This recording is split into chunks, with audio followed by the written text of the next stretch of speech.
Let me show you what I'm talking about. My name's George Shelby. Thanks for spending some time. This is a Yamaha custom Z horn, and it's the one I play exclusively. It's gold-plated. I've been playing Yamaha horns for a lot of years. Gosh, now that I think back on it. I bought a Alto 62, was the first horn I purchased, and really loved the response to it, really loved the way it played. But I mean, I've always had quite a collection of horns. I had a Con 10M and a couple of Mark 6s that I would go through. But I was playing the 62 and I was real happy. And I went to try a tenor and found a tenor, also 62, that I liked. And then eventually started expanding the repertoire from there.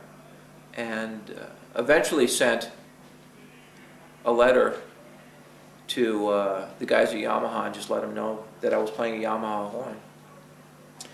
And the letters simply consisted of me saying, hey, I got the horns and I really like them, and thanks. So we got in touch, and I would just let them know when I was doing a concert or playing out someplace, and they started to come down and hang out and liked what I was doing, and so we started building a relationship from there. So they came out with their new line of horns about 3 years ago, which is when I crossed over to this Custom Z. And I'm playing a gold-plated EX Alto, which I also love. I love the response of the horns. Also, as a player who is playing constantly, I love the durability of the horns. You have to give these horns a really good shot for anything to happen to them. The construction is really great, the solder points and how the horns are put together. They're strong horns, and if you're out on the road, you're first of all very hesitant to go to a repairman at all under any circumstances if you don't know who they are or what they do. But sometimes you just don't have the opportunity because you get off the bus, you play the concert, you get back on the bus, you head to the next city. So it's really important to find the horn that's going to last. And then when I'm in the studio, you know, when you're in the studio, nobody cares. No one cares if it's gold-plated, they don't care if it's painted black, they don't care if there are flowers on the bell. You know, all that matters to them is the final product of the sound. And I have found that the response of these horns and the depth of the tone is something that I haven't found anywhere else.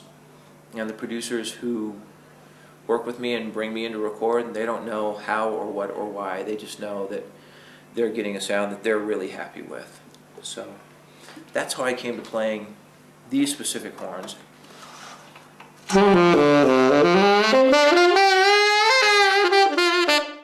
I like it because for me there's a good variety of sounds that I can do.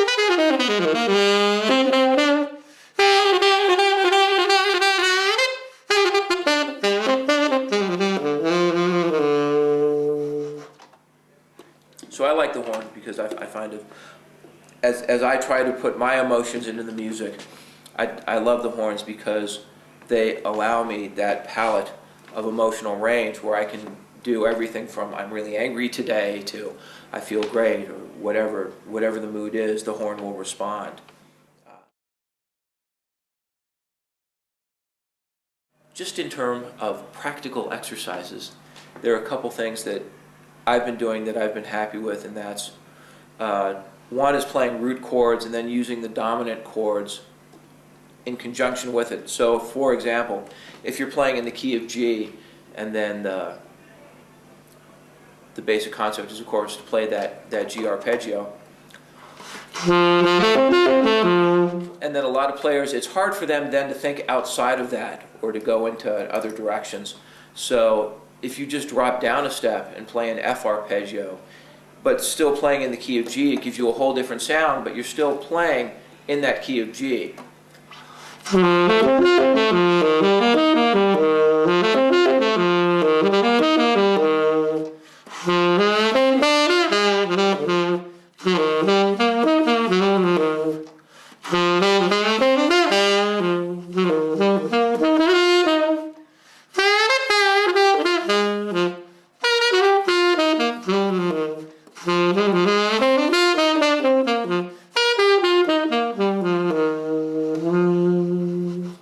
So it's a way of changing your key center, but you're still technically all within the key of G.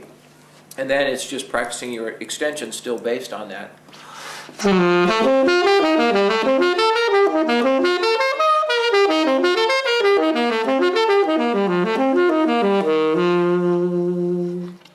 Now if you want to get a little more outside with it, taking the same theory, you can drop down a half step. So if you're still in the key of G, you can play an F sharp arpeggio, which is not in the key at all. But it's a cool way for you to go outside in a structured way and then come back and resolve.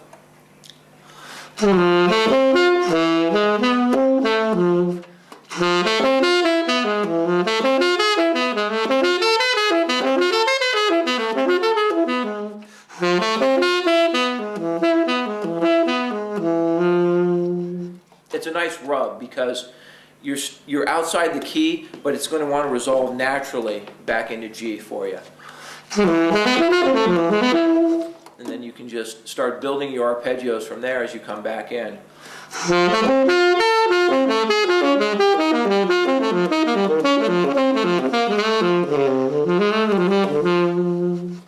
So that's a way with using arpeggios, and you can start to expand out of your key center a little bit.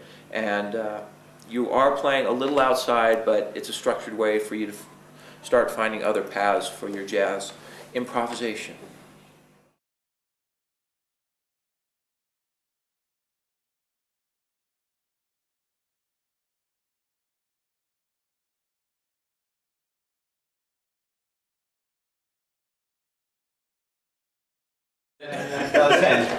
Let me show you what I'm talking about. First the 6-inch test, then we'll progress. We'll see how long it's playable.